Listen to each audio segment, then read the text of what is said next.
I'm sure that most of you know the old story about the astronaut who went far out into space and was asked on his return whether he had been to heaven and seen God. And he said yes. And so they said to him, well, what about God? And he said, she is black. And although this is a very well-known and well-worn story, it is very profound. Because I knew a monk who started out in life as pretty much of an agnostic or an atheist.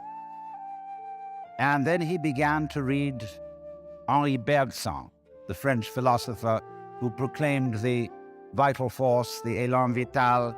And the more he read into this kind of philosophy, the more he saw that these people were really talking about God. And I've read a great deal of theological reasoning about the existence of God, and they all start out on this line. If you are intelligent and reasonable, you cannot be the product of a mechanical and meaningless universe. Figs do not grow on thistles, grapes do not grow on thorns, and therefore you, as an expression of the universe, as an aperture through which the universe is observing itself, cannot be a mere fluke. Because if this world peoples, as a tree brings forth fruit, then the universe itself, the energy which underlies it, what it's all about, the ground of being, as Paul Tillich called it, must be intelligent. Now, when you come to that conclusion, you must be very careful, because you may make an unwarranted jump. Namely, the jump to the conclusion that that intelligence, that marvelous designing power which produces all this, is the biblical God. Be careful. Because that God, contrary to his own commandments, is fashioned in the graven image of a paternal, authoritarian, beneficent tyrant of the ancient Near East. And it's very easy to fall into that trap, because it's all prepared, institutionalized in the Roman Catholic Church, in the synagogue, in the Protestant churches, all there ready for you to accept. And by the pressure of social consensus and so on, it is very natural to assume that when somebody uses the word God, it is that father figure which is intended. Because even Jesus used the analogy, the Father, for his experience of God. He had to. There was no other one available to him in his culture. But nowadays, we are in rebellion against the image of the authoritarian father. Especially this should happen in the United States, where it happens that we are a republic and not a monarchy. And if you as a loyal citizen of this country think that a republic is the best form of government, you can hardly believe that the universe is a monarchy. But to reject the paternalistic image of God as an idol is not necessarily to be an atheist. Although I have advocated something called atheism in the name of God. That is to say, an experience, a contact, a relationship with God, that is to say, with the ground of your being, that does not have to be embodied or expressed in any specific image. Now, theologians on the whole don't like that idea. They want to be a little bit hard-nosed about the nature of God.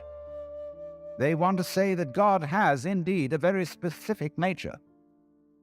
Ethical monotheism means that the governing power of this universe has some extremely definite opinions and rules to which our minds and acts must be conformed. And if you don't watch out, you'll go against the fundamental grain of the universe and be punished. But there is this feeling, you see, that there is authority. behind the world, and it's not you. It's something else. Like we say, that's something else that's far out. And therefore, this Jewish, Christian, and indeed Muslim approach makes a lot of people feel rather strange, estranged from the root and ground of being. There are a lot of people who never grow up and are always in awe of an image of grandfather. Now, I'm a grandfather. I have 5 grandchildren, and so I'm no longer in awe of grandfathers. I know I'm just as stupid as my own grandfathers were. Therefore, I'm not about to bow down to an image of God with a long white beard. Now, naturally, of course, we intelligent people don't believe in that kind of a God, not really. I mean, we think that God is spirit, that God is very undefinable and infinite and all that kind of thing. But nevertheless, the images of God have a far more powerful effect upon our emotions than our ideas. And when people read the Bible and sing hymns, Ancient of Days, who sittest throned in glory, immortal, invisible, God only wise, in light inaccessible, hid from our eyes, they still got that fellow up there with a beard on. It's way in the back of the emotions. And so we should think, first of all, in contrary imagery. And the contrary imagery is, she's black. Imagine instead of God the Father, God the Mother. And imagine that this is not a luminous being, blazing with light, but an unfathomable darkness, such as is portrayed in Hindu mythology by Kali, the Great Mother, who is represented in the most terrible imagery.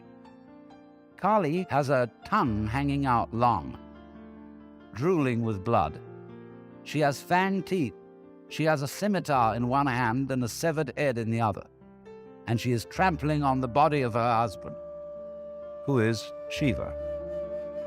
Shiva represents also, furthermore, the destructive aspect of the deity, wherein all things are dissolved so that they be reborn again. And here is this blood-sucking, terrible mother as the image of the supreme reality behind this universe. Imagine, it's the representative of the octopus, the spider, the awful awfuls, the creepy crawlies at the end of the line, which we are all terrified of. She's black. Well, she, first of all feminine, represents what is called philosophically the negative principle. Now, of course, people who are women in our culture today and believe in women's lib don't like to be associated with the negative, because the negative has acquired very bad connotations. We say accentuate the positive. Well, that's a purely male chauvinistic attitude. How would you know that you were outstanding unless, by contrast, there was something instanding? You cannot appreciate the convex without the concave. You cannot appreciate the firm without the yielding. And therefore, the so-called negativity of the feminine principle is obviously life-giving and very important.